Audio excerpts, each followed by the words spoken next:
The amount of electronic products discarded globally has significantly increased recently, with 20 to 50 million tons generated every year. Rapid changes in technology sector, media, and falling prices have resulted in a fast-growing surplus of electronic waste around the globe.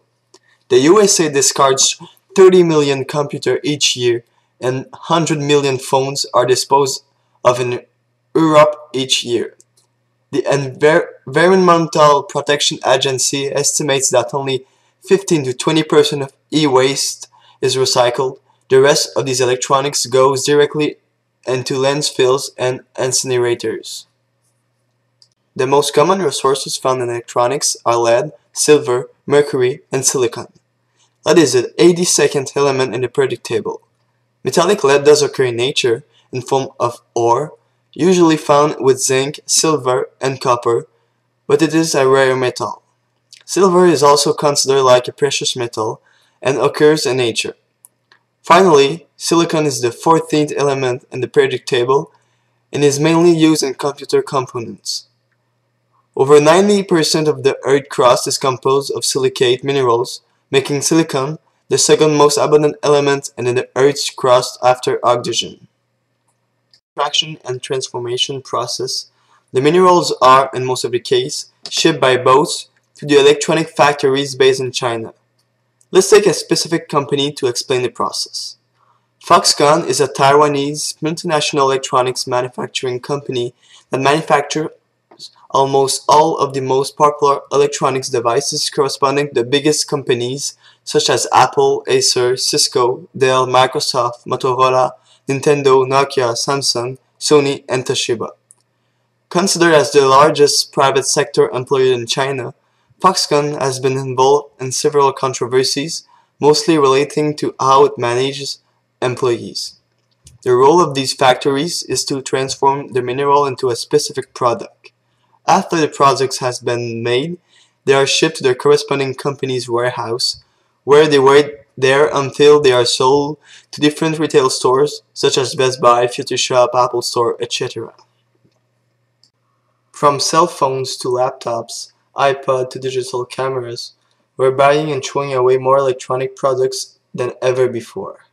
Mobile phones and computers are causing the biggest problem to this controversy because they are replaced very frequently. Companies designed products to have short lifespan and require frequent upgrades in order for them to make profits. The average computer is thrown away after 2 years, and the average mobile is replaced in less than 2 years. The average lifespan of computers in developed countries has dropped from 6 years in 1997 to just 2 years in 2005. If we go back in time, in the 1950s, the first TV using cathode ray tubes made its apparition into the public domain. Nowadays, we no longer see these big square boxes in our living room. They were replaced by a new technology using flat screen in order to project clearer and bigger images. But all these TVs contain lots of highly dangerous components that will later be described.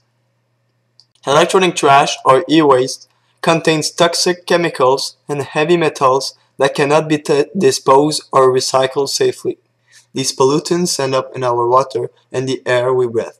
Additionally, toxic chemicals in electronics products can leak into the land over time or are released into the atmosphere, impacting nearby communities and the environment. Incineration is not better because it releases heavy metals such as lead, cadmium, which constitute cathode ray tubes, and mercury into the air and ashes. Mercury released into the atmosphere can bioaccumulate into the food chain, particularly in fish. Therefore, a big amount of these wastes are exported, often illegally, to Asia, where workers at scrap yards, often children, are exposed to a cocktail of toxic chemicals and poisons. These waste disposal companies that often illegally, under the guise of recycling, dump the toxic waste in poor countries with cheap labor and lower environmental standards. The rate at which these mountains of obsolete electronic products are growing will reach crisis Proportionalness Electronics Corporation that profit from making and selling this device face up their responsibilities. Electronics companies make billions each year from selling electronics products, often do not pay anything towards correct disposal of their products. Some companies have removed toxic chemicals and some take back their whole products in certain countries. According to Greenpeace USA, Nokia is the best company for their policy on toxic chemicals, recycling, and climate change. They argue that since 2005, all their products are PVC free.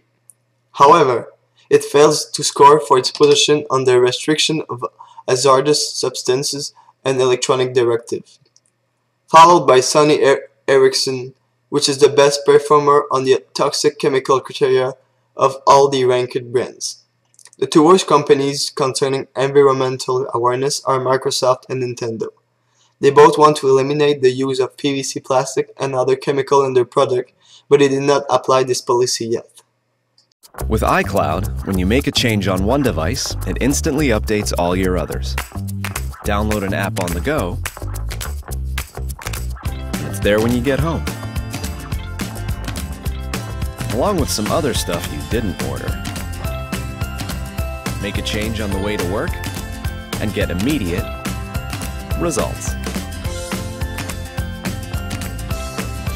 Take a shot of this,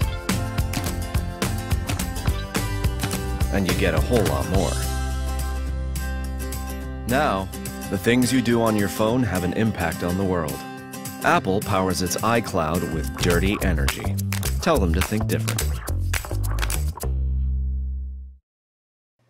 We also can improve staying by making ourselves more conscious of this global issue and do some actions in order to reduce the number of e-waste we produce.